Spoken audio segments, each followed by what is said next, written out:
et bienvenue à toutes et peut-être tous à cette webconférence. Merci beaucoup pour votre fidélité. On est très heureuse avec Laure de vous retrouver dans le cadre d'Octobre Rose pour une webconférence d'information sur toutes les techniques chirurgicales avec préservation du sein. Donc ce soir, nous allons avoir avec nous le docteur Lemarie, qui est chef de service de chirurgie plastique à Gustave Roussy. Bonsoir, docteur Lemarie. Bonsoir. Et Anne Garot. Bonsoir, madame Garot. Donc vous êtes kinésithérapeute et vous faites partie du réseau RKS, réseau kiné sein. Donc bonsoir à tous les deux et merci beaucoup d'être parmi nous.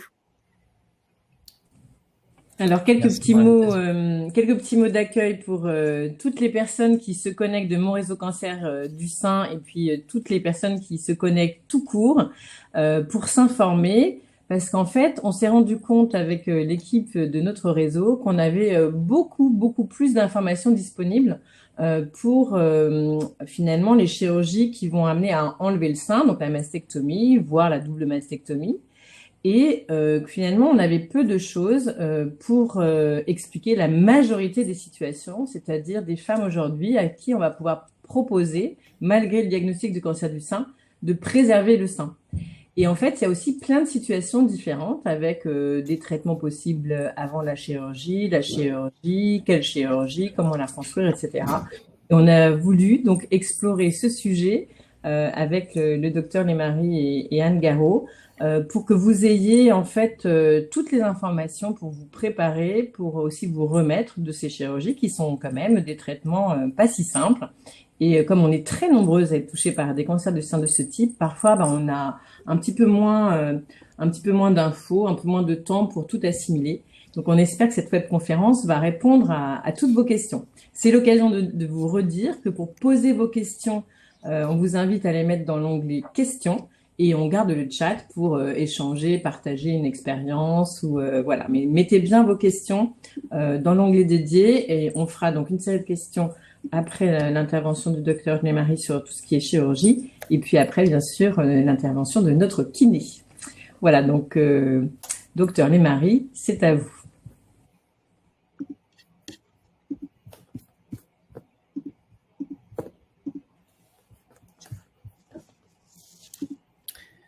Donc, merci beaucoup encore pour l'invitation. Je suis très heureux d'être avec vous cette année encore.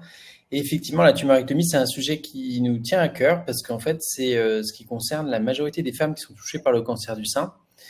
Quand on prend, voilà, quand on apprend la nouvelle de ce cancer du sein, eh ben, pour la majorité des femmes, c'est la tumorectomie qui sera la première étape de leur traitement.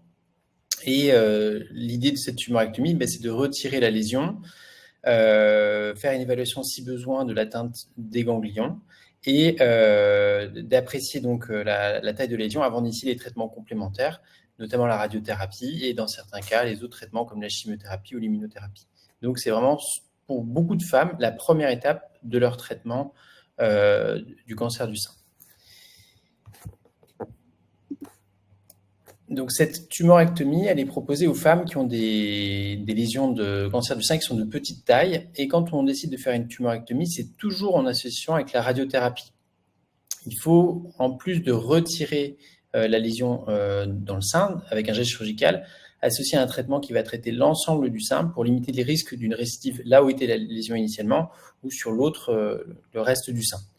Et quand on pose cette indication, mais en fait, c'est pour la majorité des patientes, à peu près 75% des femmes sont concernées. Et finalement, il n'y a pas tant de femmes que ça, heureusement, qui doivent avoir une mastectomie, l'ablation complète. Donc, pour la majorité d'entre elles, on va pouvoir conserver le sein. Et donc, c'est essentiel puisque, du coup, le fait de conserver le sein, ça va permettre aux patientes d'avoir une chirurgie qui sera moins invasive, avec moins de séquelles, un meilleur résultat esthétique et surtout un meilleur résultat fonctionnel au niveau du sein, avec un sein qui va garder sa souplesse, sa sensibilité, et on limitera l'impact sur la qualité de vie, puisque en termes d'image corporelle, ben le sein est, dans la majorité des cas, peu ou pas modifié par cette chirurgie. Et on sait maintenant, avec plein de données de la science, que le fait de retirer que la lésion, avec une marge de sécurité, évidemment, c'est important d'avoir une marge en zone saine, le fait de retirer cette lésion et d'associer la radiothérapie, ça a la même efficacité en traitement que la mastectomie. Donc, on a tout intérêt à proposer ce traitement chez les patientes parce que du coup, les enjeux sont tels et le bénéfice pour les patientes est tel en termes de séquelles que ça reste quand même la meilleure option. Mais il arrive que certaines femmes en décident autrement. On peut, dans certains cas, proposer une mastectomie, même quand la lésion semble accessible à un traitement conservateur, donc à une tumorectomie. C'est une discussion qu'on a au cas par cas avec les patientes. Voilà, mais pour la majorité d'entre elles, encore une fois, c'est la tumorectomie qui est retenue comme traitement du cancer du sein. Cette décision entre une tumorectomie et une mastectomie, elle se fait lors de la consultation avec la patiente, mais évidemment, c'est une décision qui est toujours décidée de manière collégiale avec tous les intervenants du cancer du sein. Donc, chaque dossier est discuté lors d'un staff où il y a tous les intervenants du cancer du sein qui sont présents, les oncologues médicaux, les radiothérapeutes, les radiologues, les anapathes et les chirurgiens. Et donc, c'est ensemble qu'on valide la possibilité du traitement et la possibilité d'un traitement conservateur, donc de conserver le sein tout en retirant juste la lésion dans le sein. Et dans certains cas, on peut indiquer avant la chirurgie un traitement qui va commencer à soigner la maladie. C'est ce qu'on appelle les traitements néoadjuvants. Donc l'idée, c'est de donner à la patiente, avant qu'elle soit opérée, un traitement qui va améliorer le taux de guérison, qui va limiter le risque d'une récidive. Et on sait que ces traitements néoadjuvants, donc avant la chirurgie, sont particulièrement indiqués chez les patientes qui ont des lésions qui sont évoluées, qui ont des lésions de grande taille, ou des lésions qui ont par exemple des atteintes au niveau des ganglions, ou des cancers qui sont inflammatoires, avec des facteurs d'agressivité très marqués. On a aussi des indications de traitement néoadjuvant pour les lésions qu'on dit triple négatives ou des lésions qui présentent les marqueurs HER2. Donc, c'est toutes les caractéristiques du cancer qui peuvent, dans certains cas, indiquer un traitement médical premier. Et on sait que ce traitement est plus efficace quand on l'administre avant la chirurgie qu'après la chirurgie. Et quand ce choix d'un traitement néoadjuvant est décidé, la chirurgie, elle sera réalisée 2 à 3 semaines après la dernière cure de chimiothérapie. Donc, on se coordonne avec les équipes d'oncologie médicale pour planifier la chirurgie chez ces patientes. Mais ce qui veut dire que pour un grand nombre de patientes, en fait, le délai entre le diagnostic de la maladie et la chirurgie il va être très très court. Donc en général, il se passe 3-4 semaines. Donc en fait, les patientes, elles n'ont pas beaucoup de temps pour se préparer à cette chirurgie. Et donc c'est vraiment important d'avoir une bonne information, de savoir comment ça va se passer, comment seront les suites, pour être prête au mieux, être armée pour que ça se passe bien lors de la convalescence et qu'on soit prêt à la suite des traitements, notamment la radiothérapie. Donc, juste pour vous montrer l'exemple d'une femme qui avait une lésion au niveau des cadrans inférieurs du sein droit. Donc, c'était une lésion de petite taille, d'1 centimètre. Et donc, la première étape pour elle, c'était de réaliser une chirurgie. Donc, on a fait ce qu'on appelle la tumorectomie. On a fait une petite cicatrice au bord inférieur de l'aréole. On a retiré la lésion avec une marge de sécurité. On a refermé la cicatrice et puis on a laissé le temps au sein de cicatriser. Donc, en général, il se passe quelques semaines, en général 3-4 semaines entre la chirurgie et la radiothérapie. On voit la patiente là en consultation, on voit que le sein il est un peu creusé, il s'est un petit peu affaissé sur la partie inférieure, mais il garde une forme harmonieuse. Sauf que cette patiente, on sait qu'elle n'aura pas seulement la chirurgie, mais elle va aussi avoir la radiothérapie en complément. Et donc, c'est très important de prendre en compte les effets de la radiothérapie sur le sein. Quand on traite le sein qui vient d'être opéré avec la radiothérapie, ça a plein de bénéfices pour la patiente en termes de guérison, mais c'est un traitement qui potentiellement peut induire des rétractions, de la fibrose et des adhérences. Et quand la chirurgie n'a pas été bien réalisée, ces adhérences, elles peuvent être très importantes. Et on voit chez cette patiente, en fait, la partie inférieure du sein, le segment 3, c'est totalement rétracté. Donc, c'était un exemple pour vous montrer l'importance de cette étape de la chirurgie. Il faut qu'elle soit bien réalisée pour limiter au maximum ce risque de séquelles. Et quand on reprend les données de la littérature, on s'aperçoit qu'il y a beaucoup de femmes qui ont eu un traitement conservateur, une tumorectomie, et qui ont un sein qui est particulièrement déformé, abîmé par cette chirurgie. Donc, c'est vrai que souvent les patientes, elles disent « bon, c'est pas grave, j'ai eu mon traitement, je suis guérie, et puis voilà, la vie continue ». Donc, c'est sûr, mais il ne faut pas sous-estimer l'impact que ces déformations auront dans le quotidien des patientes. Ces déformations, elles vont gêner les patientes pour s'habiller, elles seront source éventuellement de douleurs, d'inconfort lors des activités physiques et sportives. Donc, c'est des patients qu'il faudra absolument prendre en charge pour corriger ces séquelles. Alors, on pourra sans doute pas retrouver le sein comme il était avant, mais on peut améliorer l'aspect du sein, encore une fois, pour améliorer la qualité de vie des patientes une fois que les traitements sont terminés. Et donc, l'idée de cette première étape de la chirurgie, c'est de la réaliser correctement et d'intégrer, si c'est nécessaire, un geste de remodelage directement pendant le temps de la chirurgie. Donc là, si on regarde ces 3 patientes, elles avaient toutes les 3 la même taille de lésion. Elles avaient toutes les 3 une lésion qui était localisée dans les cadrans supérieurs. Et pour autant, vous voyez qu'en fonction de la technique chirurgicale, le résultat il peut être très différent. Donc c'est important de faire le bon geste chirurgical adapté à la taille de la lésion, à la localisation de la lésion, et de faire tout de suite le bon remodelage du sein pour limiter la déformation du sein. Et ce geste de remodelage du sein, il s'appelle l'oncoplastie. Donc, pour toutes les femmes qui ont ce geste de tumorectomie, on fait tout de suite une reconstruction immédiate du sein. Donc, on remodèle le sein pour limiter le risque qu'il y ait un creux, une déformation dans la zone où on a retiré la tumeur, garantir une cicatrisation qui soit rapide et limiter le risque que la radiothérapie qui va être réalisée quelques semaines plus tard déforme définitivement le sein. Donc, ces gestes d'oncoplastie, ils associent à la fois des gestes de remodelage glandulaire.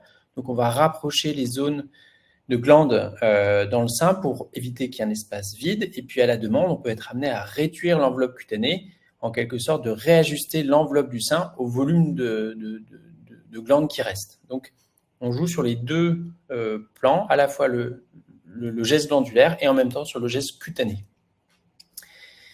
Et donc, avant d'opérer les patientes, on évalue avec elles en consultation quels seront les objectifs de la chirurgie. L'objectif de la chirurgie, c'est évidemment de traiter correctement le cancer du sein, de retirer la maladie, retirer la lésion avec des bonnes marges de sécurité, mais c'est aussi de se fixer un objectif en termes esthétiques, c'est-à-dire quelle forme de sein on veut obtenir après cette chirurgie.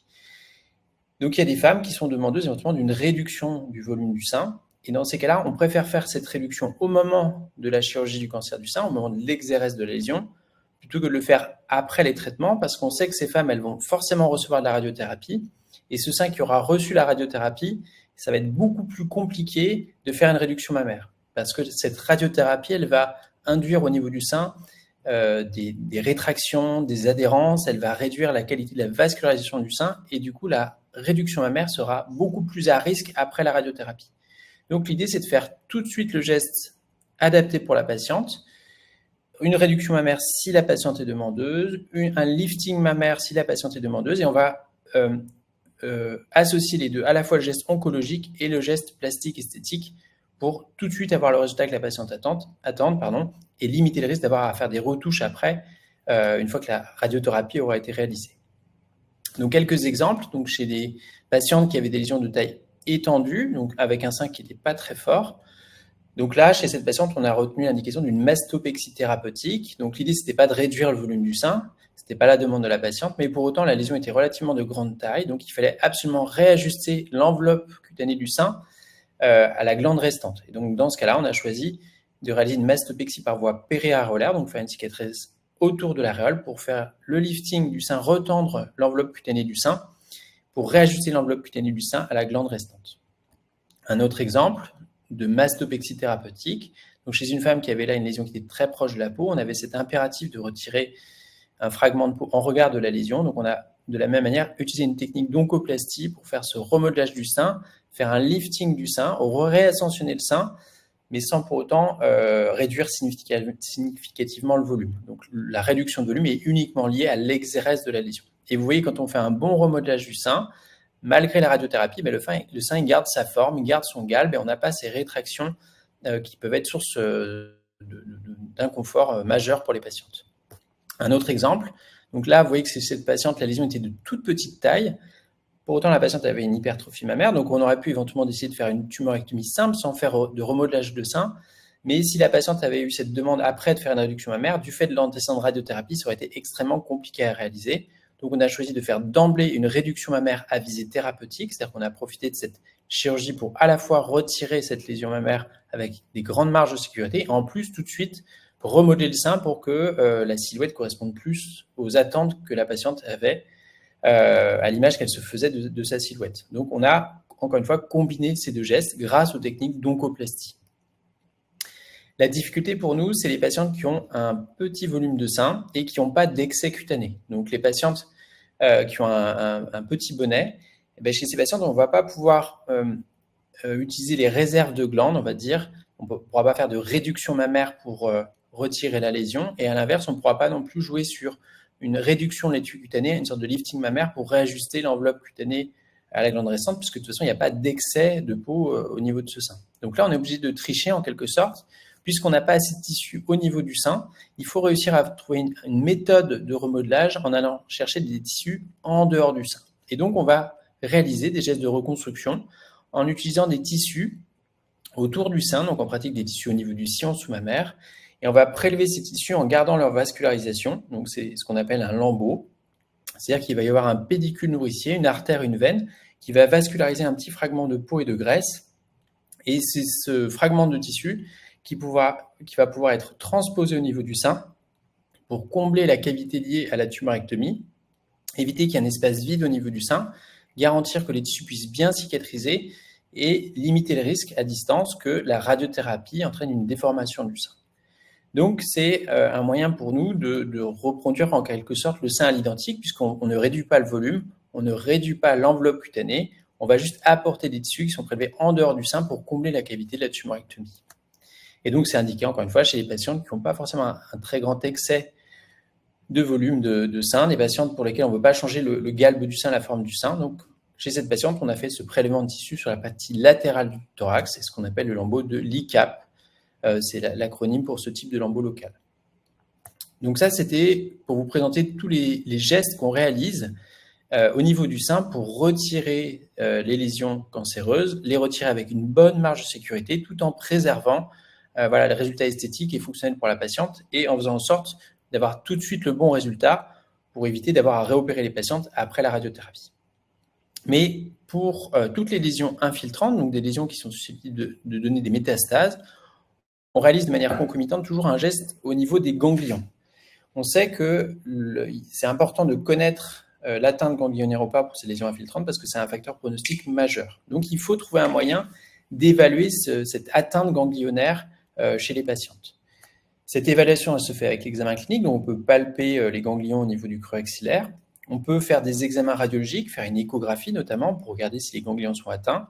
Si on a un doute sur l'atteinte de ces ganglions en radiologie, on peut faire des biopsies, des prélèvements, des cytoponctions pour aller prélever quelques cellules de ces ganglions et les analyser au microscope pour voir s'il y a des cellules cancéreuses dans ces ganglions.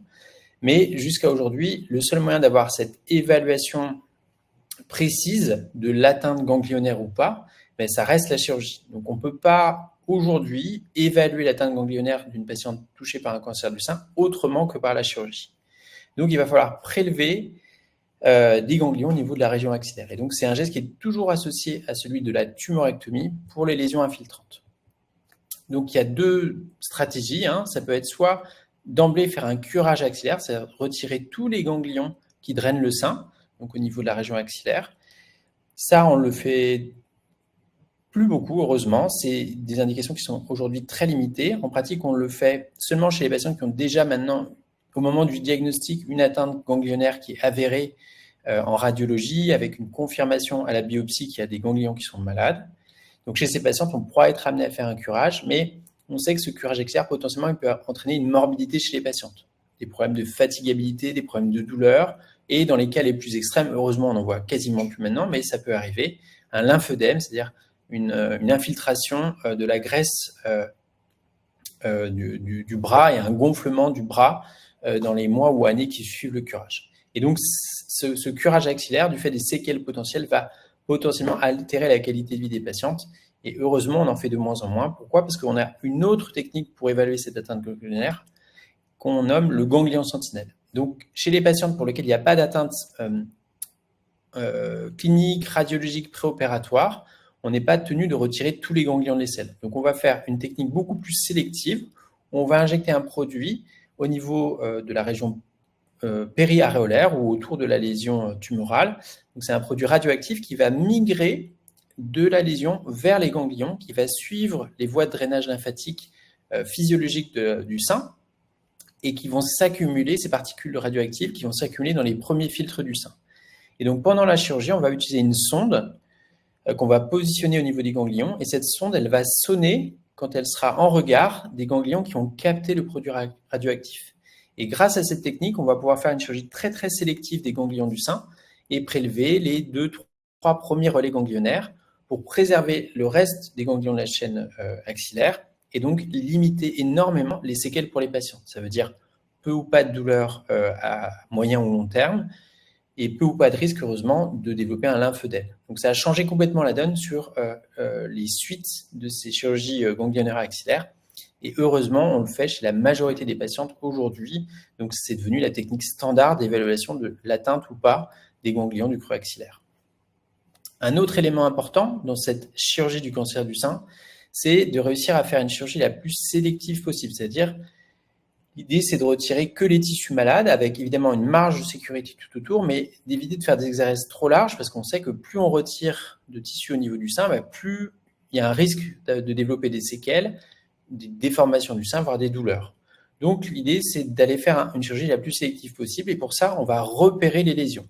C'est-à-dire qu'on va insérer soit un clip magnétique, soit un clip de radiofréquence, soit parfois un fil d'Ariane, un fil métallique, vraiment au centre de la lésion. Et ce clip ou ce fil métallique va guider le geste chirurgical et donc permettre de faire un prélèvement beaucoup plus sélectif. Donc c'est intéressant, principalement pour toutes les lésions qui ne sont pas palpables, par exemple les microcalcifications, par exemple les petites lésions nodulaires qui sont infracentimétriques. Donc dans ces cas-là, on a besoin d'être aidé par le radiologue qui va poser au niveau du sein, donc avant l'intervention, soit avec un repérage échographique, donc avec une sonde d'échographie, soit avec un repérage stéréotaxique qui va repérer la lésion et poser un clip exactement là où on doit réaliser la chirurgie. Donc c'est vraiment une chirurgie très sélective.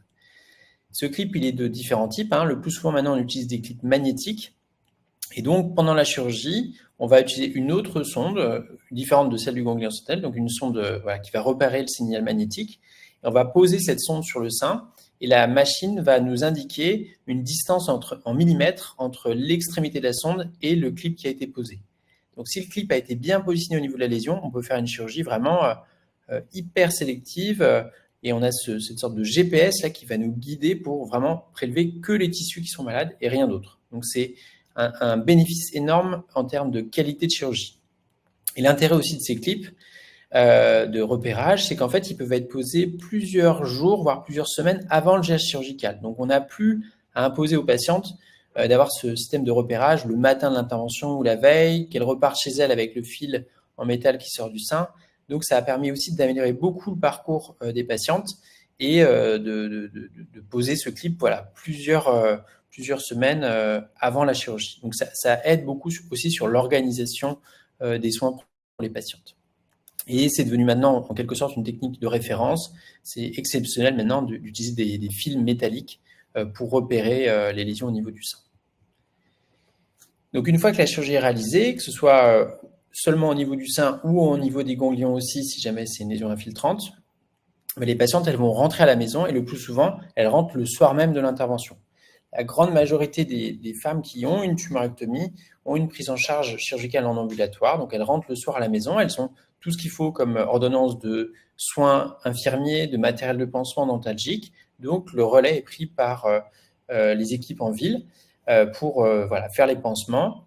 Il y a un suivi de cicatrisation qui est fait. Et en général, on revoit les patientes en consultation de contrôle post-opératoire 3 semaines après la chirurgie. Dans certains cas, quand il y a la nécessité de mettre un drain au niveau du sein, donc un tuyau qui va porter le sang au niveau du sein, on peut organiser une hospitalisation à domicile de sorte que la patiente elle rentre à la maison avec son drain qui est le réseau de soins à domicile qui s'occupe du soin des pansements, de changer le flacon du redon. Donc la prise en charge peut être à domicile aussi avec le train. Et c'est exceptionnel maintenant qu'on hospitalise les patientes pour ce type d'intervention. C'est vraiment quand les patientes elles viennent de très très loin ou qu'elles n'ont pas un accompagnement le soir à la maison. Donc chez ces femmes, éventuellement, on organise une nuit d'hospitalisation. Donc la prise en charge de la douleur est évidemment essentielle pour ce type d'intervention, à la fois pendant l'intervention, donc on peut être amené à faire des anesthésies loco-régionales, donc soit l'anesthésiste va injecter un produit au niveau du dos, de la partie latérale du thorax pour faire une anesthésie assez large de la région, soit le chirurgien va injecter un produit anesthésiant directement au niveau des cicatrices pour permettre aux patients d'être soulagées pendant les premières 6-8 premières heures qui suivent l'intervention. Et puis après, elles prennent des antalgiques de niveau 1 ou 2 par voie orale, des comprimés, pendant une durée en général d'1 mois. Alors, le plus souvent, elles prennent les médicaments un peu en systématique les premiers jours. Et puis rapidement, au bout de 5-7 jours, souvent, il n'y a plus besoin d'antalgiques. Les patientes, elles portent le plus souvent un soutien-gorge de contention. Donc, le fait d'avoir le sein maintenu par le soutien-gorge, ça évite les mouvements du sein. Et donc, finalement, le sein, comme il ne bouge pas, il est peu ou pas douloureux. Donc, c'est vrai que les consommations d'antalgiques, heureusement, sont quand même, en général, assez limitées. Pour ce qui est des soins des cicatrices, le plus souvent, le premier jour qui suit l'intervention, le pansement est refait au niveau du sein. Et dès le 2e jour, les patientes, elles retirent leur pansement sous la douche pour laver les cicatrices sous la douche à l'eau au savon. Et très rapidement, dès que la cicatrisation est bien lancée, on préfère laisser les cicatrices à l'air pour que les cicatrices respirent, éviter des risques de macération, que la cicatrisation se fasse le plus naturellement possible.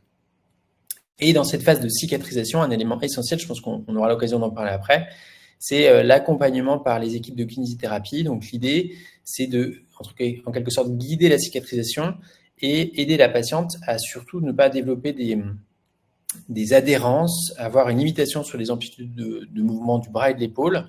Et c'est essentiel que cette kinésithérapie, elle commence le plus précocement possible. Donc par exemple, quand les patientes sont hospitalisées, elles voient le kiné directement pendant l'hospitalisation. Et si jamais elles ont une prise en charge en ambulatoire, dans les jours qui suivent, c'est impératif qu'elles aient une consultation, une évaluation, un accompagnement, une éducation aussi sur les gestes à réaliser pour tout de suite maintenir la mobilité du bras et de l'épaule et pas laisser la fibrose s'installer. Et donc, on parle de cette nécessité d'une kinésithérapie dès la consultation préopératoire. Donc, on invite les patientes à tout de suite prendre contact avec le kinésithérapeute pour tout de suite planifier les séances de rééducation. Et le plus souvent, elles téléchargent même un petit livret qui leur permet de voir quels exercices elles peuvent faire au quotidien pour maintenir cette mobilité du bras et de l'épaule.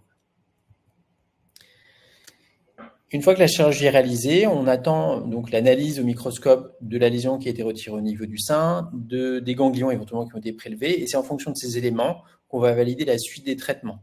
Est-ce qu'il y aura une chimiothérapie ou pas? Si la lésion a été retirée en totalité, on va pouvoir réaliser la radiothérapie complémentaire. Si à l'inverse, les marges de sécurité ne sont pas suffisantes, on peut rediscuter d'une nouvelle intervention pour avoir soit une deuxième tumorectomie pour retirer un peu plus de marge de sécurité, soit éventuellement, quand les lésions sont beaucoup plus étendues que ce qu'on a estimé initialement, on peut éventuellement discuter avec les patientes d'une mastectomie complémentaire, et dans ce cas-là, on fera une reconstruction immédiate. Donc ça, c'est l'évaluation des patientes en post-opératoire immédiat, quelques semaines après l'intervention, mais on revoit toujours les patientes 1 an après la chirurgie, une fois qu'elles ont fini leur traitement, à distance de la radiothérapie, pour évaluer avec elles quelle est la souplesse du sein, est-ce qu'elles sont gênées ou pas par les cicatrices, est-ce qu'elles sont gênées ou pas par l'asymétrie entre les deux seins.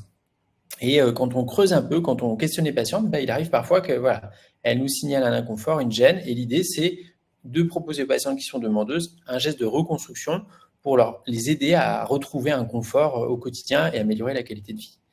Donc ces gestes, ils sont de plein de types différents. Ça peut être tout simplement faire une symétrisation. Donc là, on voit cette patiente qui a eu un traitement au niveau du sein droit, donc elle a une tumorectomie. On la revoit 1 an après la chirurgie et la radiothérapie. Et elle, ce qui la gêne surtout, c'est l'asymétrie entre les deux côtés. Donc elle ne demandait pas à ce qu'il y ait un geste qui soit réalisé du côté du sein traité, mais elle souhaitait une symétrisation du sein contralatéral. Donc on a fait juste une plastie mammaire contralatérale et ça a permis à la patiente de retrouver un équilibre de forme, de volume et un confort au quotidien.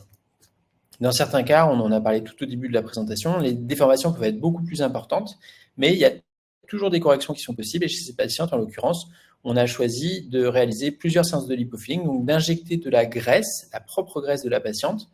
Et la répétition de ces injections de graisse a permis progressivement de libérer les adhérences au niveau de la partie inférieure du sein reconstruit, de casser la fibrose et de reformer la partie inférieure du sein. Donc, pour cette patiente, ça a été la possibilité de retrouver un galbe, une symétrie et de pouvoir s'habiller normalement sans être gênée. Et puis le fait d'avoir traité ces adhérences, ça lui a apporté aussi beaucoup de confort au quotidien en termes de douleur ou de mobilité. Un autre exemple aussi d'une patiente qui a eu un geste de remodelage, mais avec des problèmes de cicatrisation, des adhérences liées à la radiothérapie. Et vous voyez que chez elle, on a associé différents gestes, à la fois des injections de graisse pour apporter le volume qui manquait au niveau des cadrans inférieurs, et en même temps reprendre les cicatrices pour casser les rétractions fibreuses et redonner un contour régulier au niveau du sein. Et dans les cas les plus difficiles, eh ben, on peut être amené à utiliser les lambeaux, comme on a vu tout à l'heure, les lambeaux locaux, pour transposer des tissus, apporter des tissus de bonne qualité, pour lever les adhérences, la fibrose et permettre aux patients de retrouver un galbe plus naturel au niveau du sein et moins de douleur. Donc voilà, donc c'est une très courte présentation pour vous montrer voilà, l'importance de ce geste, de la tumorectomie, qui concerne la majorité des femmes qui sont touchées par le cancer du sein. C'est donc réalisé dans près de 75% des cas. Et l'importance de bien réaliser ce geste de tumorectomie pour anticiper les séquelles potentielles liées à la radiothérapie. Donc l'idée, c'est de faire tout de suite le geste adapté pour la patiente, pour à la fois répondre aux impératifs oncologiques, donc de retirer la lésion avec des bonnes marges de sécurité, si c'est nécessaire d'évaluer l'atteinte ganglionnaire ou pas avec le prélèvement du ganglion sentinelle, et surtout tout de suite de réaliser le geste de remodelage adapté pour la patiente, soit faire une réduction mammaire thérapeutique, soit faire un lifting mammaire thérapeutique, ou dans les cas les plus difficiles, quand on ne veut pas changer la forme du sein ni le volume du sein, on peut réaliser des lambeaux locaux pour apporter des tissus prélevés en dehors du sein au niveau de la zone opérée, encore une fois pour limiter la déformation. Pour la majorité des femmes, il y aura peu ou pas de séquelles, heureusement, liées à cette chirurgie et à la radiothérapie, mais quand une femme a à distance de cette intervention voilà, une déformation, une gêne, un inconfort, il faut toujours discuter avec le chirurgien des possibilités de correction de ces séquelles. On peut toujours les réaliser, ces corrections de séquelles. On ne retrouvera peut-être pas le sein comme il était initialement, mais on peut vraiment améliorer la qualité de vie des patientes aussi avec la chirurgie à distance des traitements. Voilà, je vous remercie pour votre attention. Merci beaucoup. Alors, on va prendre quelques questions. Je vais commencer par une question d'Audrey qui qui s'interroge pour savoir quand on a un geste de tumorectomie, mais qui amène à enlever le mamelon. Du coup, est-ce que c'est fréquent ou pas? Est-ce que c'est lié à la place de la tumeur ou pas? Et si c'est le cas, comment est-ce qu'on fait pour reconstruire le mamelon sur une tumorectomie? Alors, quand les lésions sont situées très proches du mamelon et de l'aréole, on peut parfois être amené à retirer le mamelon et l'aréole pour apporter cette marge de sécurité qui est nécessaire pour limiter le risque d'une récidive locale. Donc, il arrive parfois que le sein il soit lisse après cette chirurgie de tumorectomie. Et on fait toujours une reconstruction à distance qui peut être réalisée de différentes manières. Pour la reconstruction du mamelon, on peut utiliser des transferts de tissu. Donc, on peut être amené éventuellement à prélever l'hémimamelon inférieur contralatéral. Donc, on fait une transposition de l'hémimamelon. Donc, ce mamelon va être greffé sur le sein qui a été traité et de sorte que la patiente, elle retrouve les deux mêmes mamelons. Ces mamelons, ils auront la même couleur, la même projection et donc, on aura un aspect très symétrique. Et dans un second temps, pour reconstruire l'aréole, on peut être amené à faire un tatouage. Donc, on va injecter des pigments définitifs qui vont redonner la couleur, les nuances de l'aréole contralatérale avec des résultats qui sont tout à fait satisfaisants et une harmonie retrouvée au niveau des aréoles. Merci beaucoup, docteur Lemarie. On avait une question d'Esther qui demandait est-ce qu'on a le choix, c'est une discussion avec son médecin, d'avoir une tumorectomie ou une mastectomie et voilà, est-ce qu'il y a une discussion systématique et est-ce qu'elle se fait dès le départ? Donc oui, la discussion elle est systématique. Lors des consultations préparatoires, donc il y a une ou deux consultations réalisées avant la chirurgie, on discute de cette éventualité. Vraiment, c'est au cas par cas. Une patiente qui a déjà une mastectomie de l'autre côté, qui fait un autre cancer du sein, voilà, peut avoir cette demande de faire une mastectomie contralatérale. Une patiente qui a une prédisposition génétique, par exemple, qui a des facteurs de risque familiaux de développer un cancer du sein, elle sera peut-être plus orientée vers une mastectomie qu'un traitement conservateur dans l'idée de réduire ce risque de vivre à nouveau un cancer. Même si on sait que entre tumorectomie, radiothérapie et mastectomie, il n'y a aucune différence en termes de l'espérance de vie, de l'efficacité du traitement, du taux de guérison. On peut, voilà, chez certaines patientes qui ont cette crainte de la récidive de la maladie sur le sein déjà traité, envisager la mastectomie. Mais c'est vrai que pour la majorité des cas, quand on voit le bénéfice que ça a de faire cette tumorectomie en termes esthétiques, fonctionnels et surtout la qualité du traitement oncologique, il y a finalement peu de situations où on se rend d'emblée vers la mastectomie quand le traitement conservateur est possible. Alors j'ai une question qui va répondre à celle de Marina, mais pour élargir, est-ce que vous pouvez nous expliquer en fait, on fait la chirurgie et vous allez contrôler les marges. Et dans certains cas, il va falloir réopérer, soit plus largement, soit même envisager une mastectomie. Est-ce que vous pouvez nous dire un petit peu, on va dire un peu le gradient de situation qui peut se passer là? Et si on a donc une deuxième chirurgie, où se place la radiothérapie là-dedans? C'est-à-dire, est-ce qu'on réopère, enfin pas 3 fois, mais enfin bon, et on fait plus tard la radiothérapie, ou est-ce qu'on fait tout de suite la radiothérapie et on refait le geste après? Alors, il y a plein de situations potentielles hein, qui peuvent arriver. Première situation, la plus classique, on retire la lésion et les marges de sécurité ne sont pas suffisantes à un endroit ou à 2 endroits. Et le plus souvent, on peut faire une reprise du lit de tumorectomie. Donc, on fait la même intervention en quelque sorte. On retire un petit peu plus au niveau du sein, on referme la zone, on fait le remodelage, la reconstruction. Et le plus souvent, ça confirme l'exérèse avec des marges suffisantes et la patiente a la suite de ses traitements. Donc, on pratique la radiothérapie. Quand on est dans une situation où les lésions sont beaucoup plus grandes que ce qu'elles ont été estimées lors des consultations préopératoires, donc à l'analyse au microscope après la tumorectomie, on voit que la maladie elle est beaucoup plus grande. Là, on peut éventuellement décider d'emblée de faire une mastectomie complémentaire, notamment chez les patients qui n'ont pas forcément un grand volume de sein. Les ressources locales sont plus limitées, donc on ne pourra pas retirer encore beaucoup au niveau du sein. Et chez ces patientes, le choix de faire la mastectomie complémentaire, le timing de cette mastectomie complémentaire va dépendre des autres traitements. Si par exemple la patiente doit avoir de la chimiothérapie, on pourra discuter avec l'équipe d'oncologie de faire d'abord la chimiothérapie complémentaire, après la chimiothérapie de faire la mastectomie complémentaire, puis de faire la radiothérapie. Vous voyez ? Mais ce qu'on fait jamais, c'est qu'on fait jamais la radiothérapie puis la reprise chirurgicale, parce qu'on sait que la radiothérapie, ça fragilise énormément les tissus. Et le but, c'est que la radiothérapie soit là, entre guillemets, comme traitement de clôture du traitement local chirurgical. Donc, il faut que la radiothérapie elle soit faite après la mastectomie. Si on traite des tissus qui seront retirés après, ça a moins de bénéfices pour la patiente. Ce qu'on veut, c'est traiter que ce qui va rester au niveau de la patiente, de son sein. Donc voilà, la radiothérapie, on ne la fait jamais avant la reprise chirurgicale. Mais il faut quand même garder à l'esprit que dans la majorité des cas, en fait, il n'y a pas cette situation d'une reprise de lit tumoral. Pourquoi ? Parce qu'on fait une évaluation préopératoire extrêmement précise. Il y a des examens radiologiques qui sont très poussés, l'angiomammographie, l'IRM, les nouvelles techniques de mammographie, où on sait exactement où on va, la taille de lésion. Donc la situation où on est en marge incomplète, ça arrive parfois, mais heureusement, c'est très rare. Et merci aux radiologues qui ont développé ces techniques de repérage préopératoire. Maintenant, la pose de ces clips magnétiques permet d'être extrêmement précis sur le geste d'exérèse et encore une fois de réduire ce risque de marge incomplète. Donc, c'est les évolutions techniques récentes qui ont fait qu'on est beaucoup plus précis, que le risque d'avoir des marges incomplètes reste très faible, heureusement. Merci. Docteur Lemarie, vous avez évoqué notamment après la radiothérapie la fibrose. Et donc, on avait une question pour bien comprendre ce qu'est la fibrose et surtout comment on s'en aperçoit. Alors, la fibrose, c'est quoi ? C'est en fait une rétraction des tissus. Donc, la fibrose, comment on s'en aperçoit ? On sent que le sein il est plus dur que le sein contralatéral. Le sein traité est plus ferme.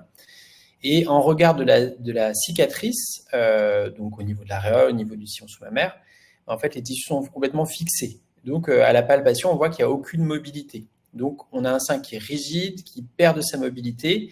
Et quand la fibrose est très évoluée, ça peut être source d'adhérence et de douleur, voire au niveau du sein.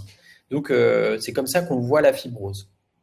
Et le problème, on va dire, c'est que cette fibrose, elle est naturelle, c'est un processus naturel de la cicatrisation des tissus qui est amplifié par la radiothérapie, donc ça induit plus de fibrose.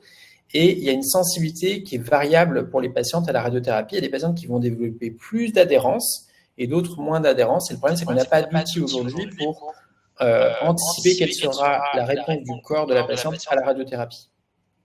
Donc, on s'adapte à chaque patiente. On essaie d'optimiser la technique chirurgicale pour limiter le risque de formation des adhérences. Et quand il y en a, à distance des traitements, on essaie de proposer des techniques de reconstruction pour réduire ces adhérences. Et dans l'intervalle, avec les kinésithérapeutes, on travaille sur les cicatrices, on mobilise les tissus, on lève les adhérences. Donc, c'est un travail au long cours qui se fait dans la période de cicatrisation, de convalescence. Et souvent, on invite les patientes à faire en parallèle des massages quotidiens des cicatrices et surtout à reprendre des activités physiques et sportives pour mobiliser les tissus et aider la récupération du corps. Alors, j'ai une dernière question en attendant que Anne puisse retrouver sa connexion et s'installe tranquillement. Une dernière question, docteur Lemarie, parce que finalement, pour ces patientes qui sont en tout début de parcours de traitement, qui ont une maladie localisée, pour certaines d'entre elles, votre RCP, donc la réunion de concertation pluridisciplinaire, va proposer un test génomique. Et du coup, ma question, c'est finalement à quel moment le test va être fait par rapport à la tumorectomie. Et je sais que l'information sur les ganglions peut être importante. Donc, est-ce que vous pouvez nous préciser, puisque c'est quand même quelque chose qui est proposé à pas mal de patientes un peu partout, et c'est un peu compliqué de s'y retrouver pour elles parfois. Alors, en fait, ça a coupé juste sur la question. Votre question, c'est les indications des tests génétiques. Non, les tests génomiques. Ah, en fait, d'accord. en gros, voilà, on a donc vous avez parlé tout à l'heure des prédispositions familiales qui pouvaient d'ailleurs inviter à d'autres types de chirurgie, par exemple des mastectomies prophylactiques pour certaines patientes mutées BRCA par exemple. C'est plutôt pour certaines patientes, enfin un pourcentage de patientes donc avec des maladies hormonodépendantes, ce qui est quand même la majorité d'entre nous, on va dire. Dans certains cas, un test génomique qui va plutôt viser à dire est-ce qu'on fait chimio ou pas quand on se pose un peu la question parmi les médecins. Mais justement, il y a besoin d'avoir j'allais dire du matériel. Et du coup, est-ce que c'est pendant cette chirurgie et comment vous faites avec les ganglions? Est-ce que vous pouvez nous préciser ça? Je pense que ça aiderait aussi à comprendre. Absolument. Donc, en fait, l'analyse des gènes de la tumeur se fait sur la pièce opératoire qui est retirée par les chirurgiens. Donc, les médecins anatomopathologistes tout de suite traitent la pièce opératoire et font la demande de cette analyse des gènes de la tumeur pour voir s'il y a des caractéristiques de cette tumeur indiquent qu'il y a un risque de récidive locale très important. Et dans ce cas-là, on proposera pour les patients une chimiothérapie complémentaire. Donc, cette étape de l'analyse des tissus, elle se fait lors de la convalescence des patients, donc dans les 3-4 semaines qui suivent l'intervention. Et donc, quand les patientes sont revues en consultation par l'équipe d'oncologie, donc voilà, 4-5 semaines après la chirurgie, ils ont les résultats de cette analyse et ils décident avec la patiente s'il y a un bénéfice de faire une chimiothérapie complémentaire pour justement réduire ce risque de récidive. Ils prennent en compte évidemment l'atteinte ganglionnaire ou pas. Donc, c'est pour ça que pour toutes ces lésions infiltrantes qui potentiellement peuvent bénéficier d'une chimiothérapie complémentaire pour améliorer la guérison, il faut faire ce prélèvement ganglionnaire qui a un rôle pronostic majeur et qui pourra indiquer des traitements complémentaires si c'est nécessaire. Donc, on fait toujours sur ces lésions infiltrantes une évaluation de les selles, donc avec le prélèvement de ces ganglions sentinelles, pour voir si les cellules ont migré dans les ganglions ou pas. Merci beaucoup. On va passer, je vous propose de passer à Madame Garot. Madame Garot. Bonjour. Bonjour. Vous m'entendez, tout fonctionne?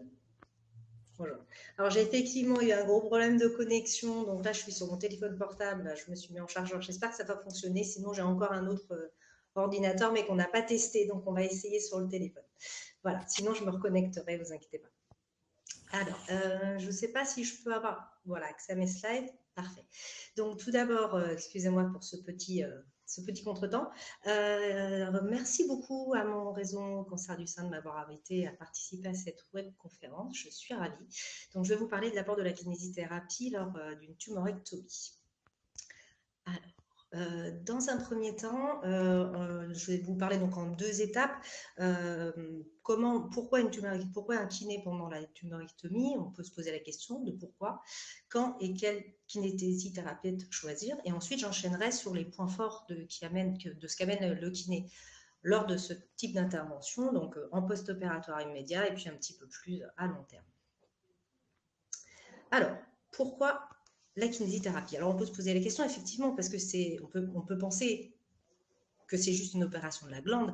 Le docteur Lemarie vous a bien expliqué qu'il y avait quand même finalement une chirurgie assez profonde. On va aller jusqu'au plan du pectoral, donc il y aura toujours une perturbation finalement de l'épaule et du pectoral. Et puis, le geste qui sera associé, c'est-à-dire le geste axillaire, le geste dans l'aisselle, sera celui qui parfois nous posera le plus de problèmes, parce que c'est une zone très complexe au niveau anatomique, et il faut récupérer vraiment une souplesse maximale de cette zone pour avoir une liberté du membre supérieur. Donc, le fait de faire de la kiné en post-opératoire va mener une amélioration de la récupération des résultats fonctionnel du membre supérieur le plus rapide possible, dans un but général de récupération, mais aussi dans un but très précis, très précoce, qui va être l'arrivée de la radiothérapie, qui va exiger quand même des amplitudes de l'épaule assez importantes. Donc voilà.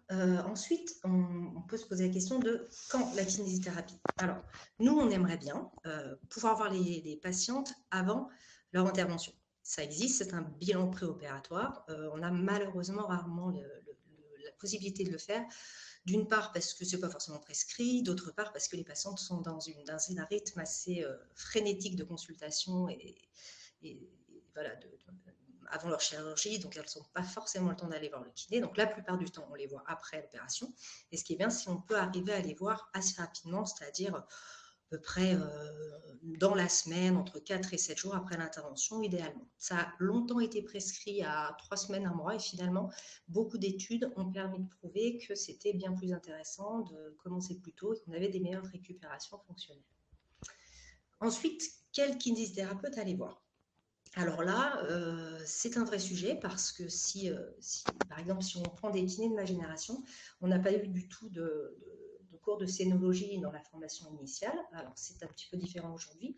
Les jeunes kinés ont quand même des heures de formation, mais c'est très disparate. Moi, je suis enseignante dans trois écoles de kiné et j'ai énormément de différences entre les 3 écoles en titre de quantité d'informations données.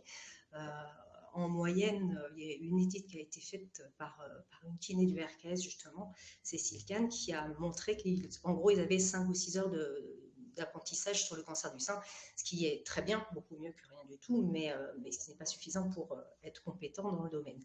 Donc, pour les patientes, ce qui est important, c'est de connaître les réseaux qui regroupent les kinés formés. Le plus grand réseau national, c'est le RKS, donc le réseau des kinés du sein. Vous avez là l'affiche et le lien pour les patientes.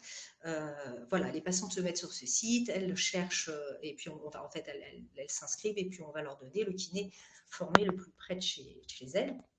Donc, pas de leur domicile, mais si elles partent en vacances, elles vont aussi pouvoir trouver près de leur lieu de vacances. Donc, c'est important d'avoir un kiné formé pour plein de raisons, parce qu'en fait, c'est une pathologie complexe avec des traitements complexes. Et les patientes ont beaucoup de questions, ils vont avoir plusieurs effets secondaires qui seront en rapport avec les différents traitements qu'elles vont avoir. Et c'est vrai que nous, elles vont nous voir assez régulièrement, on va pouvoir répondre à leurs questions, et mieux on répondra à toutes leurs questions, qui sont parfois plus médicales que d'ordre de kinésithérapie, et plus on va répondre à toutes ces questions, et plus elles vont avoir confiance en nous, et plus il y aura dans ce qu'on appelle l'alliance thérapeutique. Cette alliance thérapeutique est primordiale parce que c'est une rééducation où on va demander à la patiente de participer à sa récupération. Elle aura des exercices à faire à domicile, et plus elle aura confiance en son thérapeute, et plus il y a des chances qu'elle soit observante au niveau des exercices qu'on va lui donner.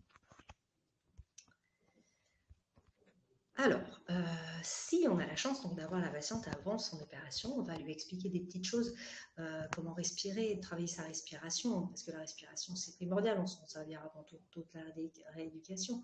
Et puis on lui expliquera par exemple qu'elle risque d'enrouler son bras, d'avoir une attitude de protection du sein qu'on retrouve quasiment chez les patientes. On lui dira qu'elle peut essayer de lutter contre cette tendance. Et puis, on pourra lui distribuer le petit livret là, que Laure vous a mis, je crois, sur le chat, qui comprend des petits exercices très simples que le kinésithérapeute pourra montrer à la patiente, qu'elle pourra faire en séance avec le kinésithérapeute et refaire à l'hôpital en attendant d'avoir sa consultation à J4 ou à J7. Donc la plupart du temps, comme je vous disais, on voit les patientes après la tumorectomie, rapidement après, on l'espère. Et donc, si on ne leur a pas expliqué avant, on fera tout ce que je vous ai dit tout à l'heure, c'est-à-dire l'attitude de protection du sein, et prévenir cette attitude, leur expliquer qu'il faut se tenir droite, travailler la posture.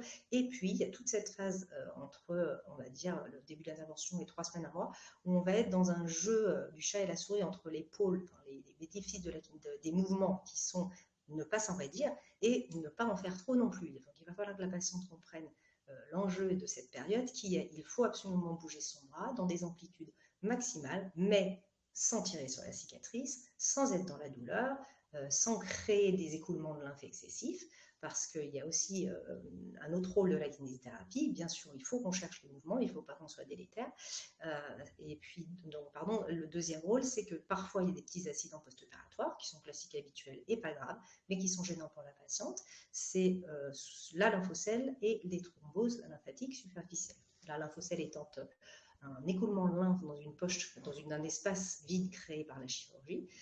Les thromboses lymphatiques superficielles, qu'on appelle aussi les cordes lymphatiques, qui sont des petits cordons douloureux de vaisseaux lymphatiques encombrés et qui ont du mal à s'écouler dans la zone opérée, et qui donnent donc des cordons qui sont douloureux et qui gênent le mouvement du bras.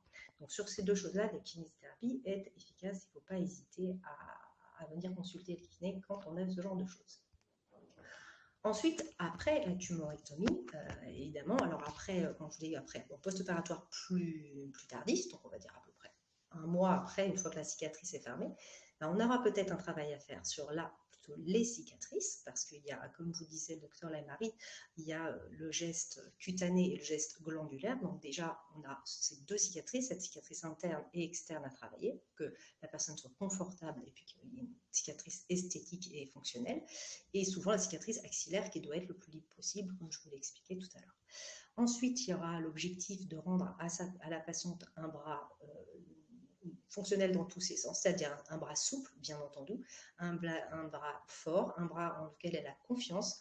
On considère nos patientes comme des sportifs blessés qui passent une étape difficile de leur vie, qui doivent récupérer un bras fonctionnel exactement comme avant.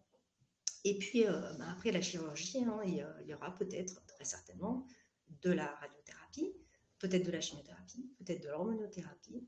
Tous ces traitements ont des effets secondaires sur lesquels la kinésithérapie peut avoir des impacts positifs.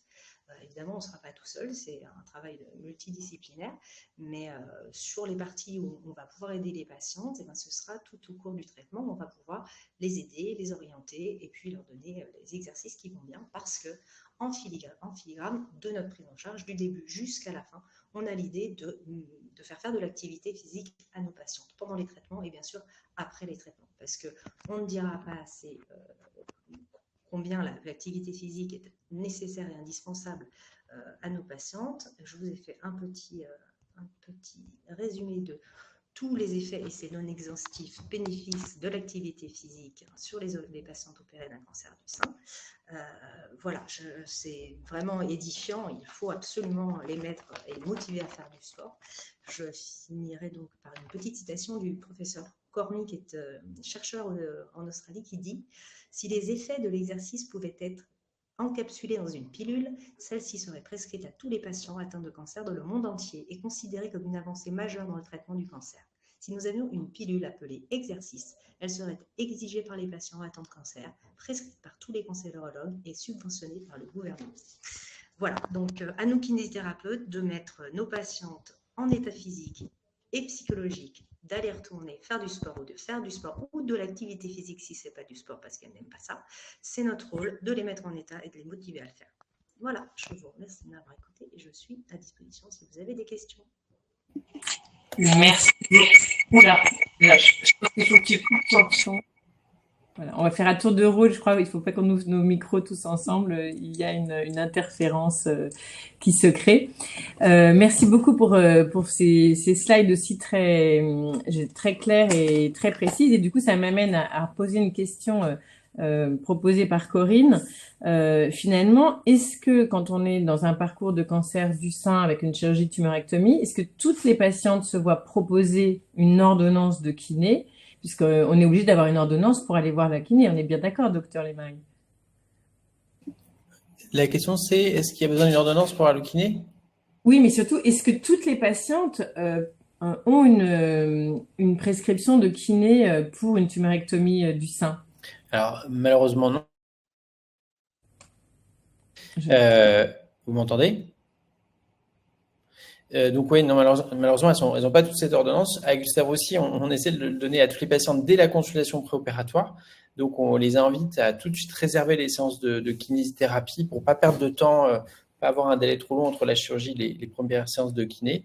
Idéalement, effectivement, ça peut être très, très bien d'avoir une consultation, un bilan pré-thérapeutique pour tout de suite prendre les bons réflexes, tout de suite savoir quel exercice il faut faire pour récupérer le plus vite possible. Donc, il faut faire bouger les lignes, entre guillemets, faire passer le message que voilà, les gens soient informés de cet aspect essentiel de la kinésithérapie après une chirurgie du cancer du sein. Et il faut aussi bien la réaliser parce que si c'est essentiel d'avoir des bonnes amplitudes de mouvement, voilà, de traiter les cordes, voilà, il y a plein de gestes à faire, mais il faut aussi savoir ce qu'on ne peut pas faire. Il ne faut pas masser les cicatrices trop tôt parce qu'on risque de retarder la cicatrisation. Quand il y a des prothèses en place, il ne faut pas les mobiliser trop tôt parce qu'on a des risques de sérome. Donc, c'est important d'être pris en charge par un intervenant qui est spécialisé et qui saura ce qu'il faut faire et ne pas faire. Merci beaucoup. Alors, on a bien compris dans votre présentation, Madame Garot, que c'était important de voir des kinés qui étaient spécialisés, mais RKS n'est pas apparemment présent partout. Donc, on avait des questions. Comment fait-on par rapport au maillage territorial pour trouver un kiné qui soit spécialisé si on n'a pas de personnes référencées par RKS sur sa région? Est-ce qu'il y a d'autres annuaires? Oui, alors, les autres annuaires, il y a Se reconstruire en douceur, ce que vous pouvez trouver sur Internet. On va mettre le lien. Ouais, Se reconstruire en douceur après un cancer du sein. Vous avez les kinés de la KTL, qui la plupart sont. Alors, c'était une organisation, c'était plutôt sur le lymphatique, mais la plupart des kinés maintenant de la KTL sont formés en rééducation post-cancer du sein. Donc là, il faut se renseigner au cas par cas. Voilà, c'est les trois grandes associations qui fonctionnent bien. Après, il ne faut pas hésiter, je pense, quand vraiment on est dans un désert de, entre guillemets, kiné du sein, à solliciter le kiné local, à ce qui sollicite plutôt le kiné le plus près formé. Je ne sais pas, moi, si à 50 km de chez lui, il y a un kiné RKS qui est en capacité de le former, au moins lui donner les bonnes techniques, les bons timings, etc. Il peut y avoir comme ça, à mon avis, entre deux collègues, une possibilité de passage d'informations et de relais d'informations qui peut être quand même bénéficiaire à la patiente, je veux dire. Ça peut être une... Bon, on a pas eu... Vous n'avez pas eu le son? Si, mais ça fait référence. C'est bon là? Ouais. Juste, effectivement, par rapport à ça, nous, on a des personnes inscrites sur notre réseau qui sont vraiment de partout, de toute la France. Et effectivement, ça peut fonctionner. On a eu des retours comme ça où un kiné de proximité, on va dire, a pu, pour la patiente qui arrivait, du coup, avoir des informations entre professionnels pour faire les bons gestes. Donc, en tout cas, les messages pour nous, pour notre réseau aussi, sont très importants. Hein, donc, d'informer. Avec le replay, ça va être formidable d'ailleurs, de pouvoir informer les patientes au tout début de ce parcours et effectivement se renseigner, demander éventuellement au chirurgien si jamais il avait oublié une ordonnance de kiné. Et je pense que ça va être un bruit entre guillemets qu'on va vraiment essaimer parce que je pense que ça participe finalement à beaucoup de problèmes qu'on pourrait éviter. Il y a des vraies différences entre les patients accompagnés avec les bons exercices, etc. et toutes celles qui sont laissées, entre guillemets, toutes seules, qui arrivent à la radiothérapie en ayant beaucoup de mal à lever le bras et c'est toujours plus difficile de retrouver une amplitude quand on s'en est pas occupé avant. Donc, je pense que c'est vraiment très, très précieux comme conseil et pas très difficile à appliquer. J'avais une question aussi par rapport, vous avez parlé de contention pour donc les soutiens-gorge qui vont serrer, qui vont tenir bien fort tout ça. Combien de temps ça se porte? Est-ce qu'il y a un reste à charge? On voit par exemple sur certaines reconstructions, il peut y avoir des chirurgies avec des dépassements, etc. Est-ce que sur une tumérectomie, il y a entre guillemets une information à avoir par rapport à un risque de dépassement ou pas? Ces soutiens-gorge de contention sont-ils remboursés ou pas? Est-ce qu'ils sont sur prescription? Et combien de temps on les porte si on doit les porter et si on a les moyens de se les offrir? Alors pour le matériel de contention, il n'y a pas de prise en charge par la sécurité sociale, donc il y a certaines mutuelles qui peuvent prendre en charge. Mais ce qui compte, c'est d'avoir un maintien et une contention. On n'est pas forcément obligé d'aller s'équiper dans une pharmacie. C'est sûr que ça permettra d'avoir un équipement sur mesure. Mais si vous allez dans un magasin de sport, il y a des produits qui sont extrêmement bien faits, très confortables, faciles à mettre, à enlever. Donc moi, j'invite les patients à acheter des soutiens-gorge avec une ouverture sur le devant, un zip sur le devant. Et donc on les prévient en consultation préopératoire de venir en hospitalisation avec ce matériel, de sorte que dès que le pansement compressif est retiré, tout de suite elles peuvent mettre leur équipement. Donc c'est sûr que c'est pas totalement pris en charge. Il y a un reste à charge pour les patientes, mais ça reste quand même heureusement accessible. Voilà, en magasin de sport, encore une fois, on peut trouver un équipement tout à fait acceptable. Une chose qu'on propose aussi aux patientes, c'est dans les cas de curage axillaire, on a de plus en plus tendance à prescrire d'emblée un manchon de contention. Il y a quelques années, on le prescrivait uniquement en cas de lymphœdème installé, on va dire.